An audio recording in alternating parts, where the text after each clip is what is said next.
Good morning. This is Healed with Dr. Fred, and we were starting this week over with H. And I would really encourage you to listen to this all the way through. I'm going to share a personal story, but a whole perspective and a principle that we take out of Honor God Within Yourself and the Healed System that can definitely help shift your whole life. And I'm going through that right now, and I'd like to share that experience with you. So when we honor God within ourselves, we're created in His likeness and image. That means if we take the famous quote from Wayne Dyer that says, we're not a human seeking spiritual experiences, we're a spirit having a human experience. And in that human experience, we can experience a whole spectrum of emotions that range anywhere from suicide and total depression all the way up to bliss. And we've all, maybe some have been depression, hopefully not too many have been in suicide, but there's certainly anger and frustration and hurt and betrayal. And all these human experiences, emotional experiences that we can have in our life. And that's really, when you believe that, this is why our spirit comes in, to have these human experiences. And we can choose the emotion we experience. So do your emotions control your life? Because if they do control your life, then you're affected by conditions outside and how you feel and the meaning you assign, and then you can be all over the place. So based on what happens, is you're happy or you're sad, as opposed to you controlling your emotions, understanding that you're having a human experience, and I get to choose the emotional meaning. Now here's something really important. You can only know one emotion by knowing its contrast. I can only know peace because I've already had anger. I can only know joy because I've already experienced depression. I can only understand happiness because I've already had frustration. I can only understand forgiveness because I've already experienced the pain. So when you realize that each emotion has a contrast, then you can assign the meaning as to what do I really want to experience? What is my highest consciousness? And so what's the personal story? Well, most of you know, if you've listened to other videos, my dad has been on his last days, and Saturday at 1:56 he took his last breath. I was at a chiropractic seminar, but my sisters were by his side holding his hand. And so I got a text right in the middle of the seminar, Dad just passed. And I look at, months ago, probably 6 months ago, I had a conversation with my dad, and he said, I did what I was supposed to do in this life. Meaning his spirit came in for a purpose, he fulfilled that purpose, and basically it was time to go. His wife has been in a home for 6 or 7 years with Alzheimer's. Yes, she recognizes him, but she doesn't really talk. And he's like, I'm done. I don't want to do this anymore. And I said, Dad, then it's time to go. It's okay. And through this, then he really went down. His health crashed fast. He developed lymphoma. He was already developing lymphoma. And then he's been in bed for the last 4 months. And so I told him, Dad, you gave me 2 of the greatest gifts that any parent could give a child. You showed me unconditional love. Does that mean that I agreed with everything that happened in our life? Hell no. Of course not.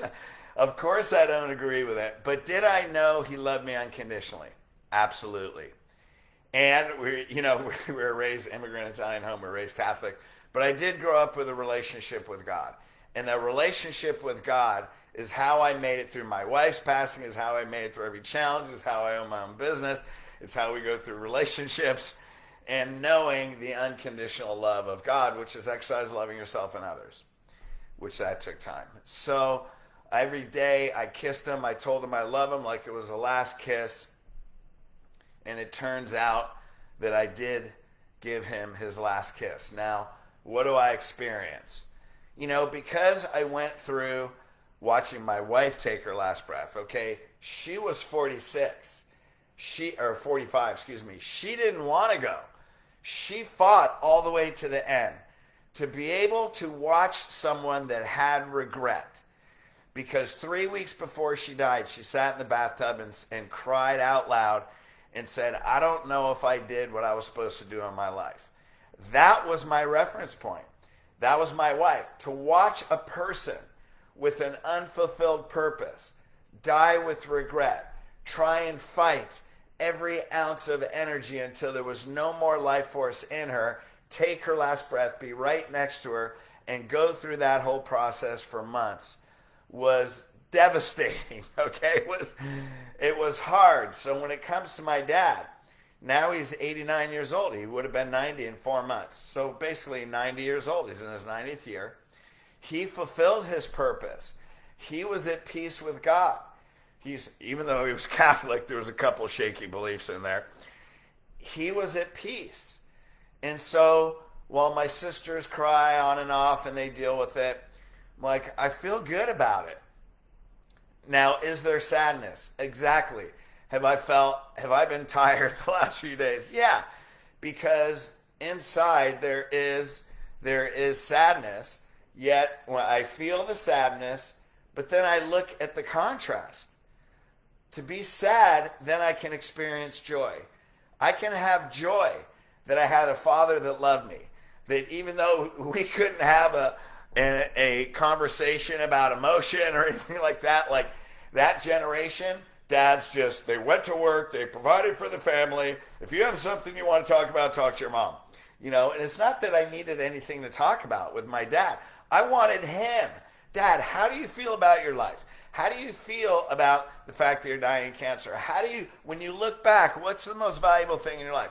I just wanted to have an honest conversation about him.